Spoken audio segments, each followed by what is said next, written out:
सतयुग में देवी देवताओं का जन्म योग बल से होता है। इसलिए देवताओं की महिमा में गाया जाता है, सर्वगुण संपन्न, 16 कला संपन्न, संपूर्ण निर्विकारी, वह वर्ल्ड ही वाइसलेस है। वहां बच्चे आदि जरूर पैदा होते हैं, परंतु विकार से नहीं होते हैं। उसकी भी जरूर कोई युक्ति होगी। यहाँ है संपूर्ण विकारी और वहां है संपूर्ण निर्विकारी पावन, और यथा राजा रानी तथा प्रजा। वहां जरूर यह भी कायदा होगा कि बच्चा किस आयु में आएगा। वहां सब कुछ रेगुलर चलता है। ऐसे नहीं 15-20 वर्ष में कोई बच्चा होगा जैसे यहाँ होता रहता है। नहीं, वहां आयु 150 वर्ष की होती है, तो बच्चा जरूर फुल जवानी में होगा। आधा लाइफ से थोड़ा पहले उस समय बच्चा आता है। वहां आयु बड़ी है, एक ही बच्चा आना है, फिर बच्ची आनी है। यह भी कायदा होगा, पहले बच्चा आएगा क्योंकि पहले मेल पीछे फीमेल।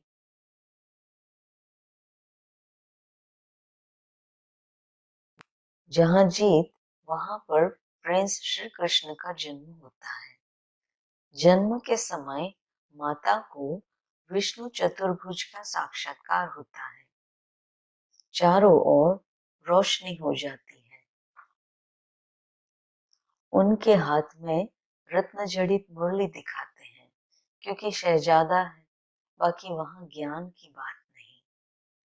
कृष्ण का कितना नाम गाया जाता है, उनके बाप का नाम इतना गाया हुआ नहीं है। जरूर वह भी राजा होगा, राजा के घर में ही जन्म हुआ होगा, परंतु राजा का जन्म तो पतित है, इसलिए उनके नाम का गायन नहीं होता है। श्री कृष्ण के जन्म के समय थोड़े पतित भी रहते हैं। जब सब खलास हो जाते हैं तब श्री कृष्ण गद्दी पर बैठते हैं, अपना राज्य ले लेते हैं। तभी उनका संवत शुरू होता है।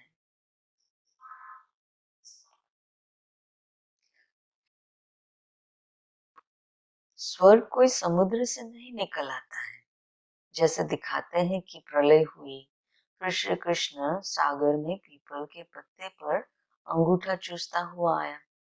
परंतु अगर ऐसा है तो अकेला श्री कृष्ण आकर सृष्टि की रचना कैसे करेगा? फिर तो दो चाहिए, फीमेल भी चाहिए। परंतु ऐसी कोई बात है नहीं। कृष्ण ने भी जन्म लिया है। यह जो दिखाते हैं 8वां गर्भ था, यह भी ठीक नहीं है। कंसपुरी आदि तो उस समय थी ही नहीं। सतयुग में ऐसा नहीं होता जो किसी का पति मर जाए या बच्चा मर जाए, वहां अकाल मृत्यु का नाम निशान नहीं है। खुशी खुशी से आत्मा एक शरीर छोड़ जा करके दूसरा जन्म लेने के लिए गर्भ में प्रवेश करती है। बच्चा पैदा होने में कोई तकलीफ नहीं होती है। गर्भ महल में सुख ही सुख है। यहाँ गर्भ जेल भी है, और जो चोरी पाप आदि करते हैं वह गवर्नमेंट की जेल में जाते हैं। वहां ये दोनों जेल नहीं होती है। पाप आदि कोई करता नहीं। वहां कभी कोई किसी को तंग नहीं करते हैं। बच्चे आदि भी तंग नहीं करते हैं, बहुत स्वीट होते हैं।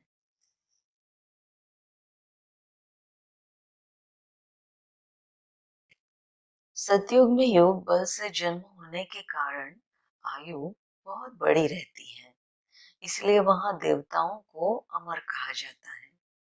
आत्मा समय पर एक हाल छोड़कर, यानी शरीर रूपी वस्त्र छोड़कर दूसरा ले लेती है। जब समय होता है तो साक्षात्कार हो जाता है कि अभी यह पुराना वस्त्र उतार कर नया लेना है, गर्भ में जाना है। आत्मा आपे ही शरीर छोड़कर जाकर छोटे बच्चे में प्रवेश करती है। वहां गर्भ को जेल नहीं महल कहा जाता है। पाप तो कोई होते नहीं जो सजाएं भोगनी पड़े। गर्भ महल में आराम से रहते हैं, दुख की कोई बात ही नहीं है। ना कोई ऐसी गंदी चीज खाते हैं जिससे बीमार हो जाए।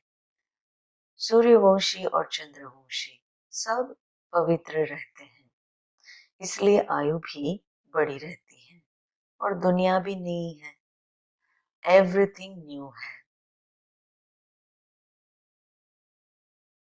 यहाँ एवरेज मनुष्य की आयु 35-40 वर्ष रहती है। कोई कोई की 100 वर्ष भी हो सकती है। वहां तो हरेक की आयु एवरेज 125-150 वर्ष होती है। इस समय तुम्हारी आयु कल्प वृक्ष समान बन जाती है, इसलिए कभी अकाले मृत्यु नहीं होती।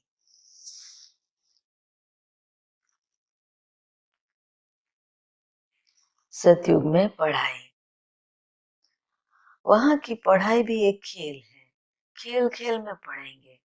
अपनी राजधानी की नॉलेज तो रखेंगे ना, तो राजधानी के नॉलेज की पढ़ाई है, लेकिन मुख्य सब्जेक्ट वहां की ड्राइंग है।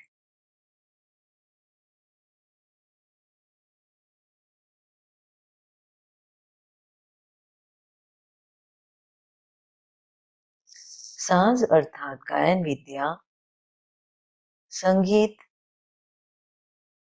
गाएंगे, खेलेंगे, इसी में पढ़ाई पढ़ेंगे। वहां की हिस्ट्री भी संगीत और कविताओं में होगी।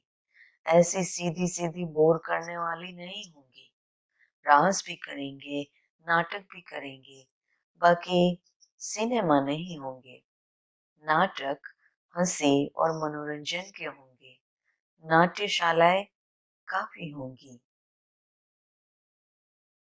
सतयुग और त्रेता युग में जो प्रिंस प्रिंसेस होंगे, उनका कॉलेज बहुत रॉयल होगा। कॉलेज में भाषा आदि सीखने जाएंगे। भाषा बहुत शुद्ध हिंदी होगी।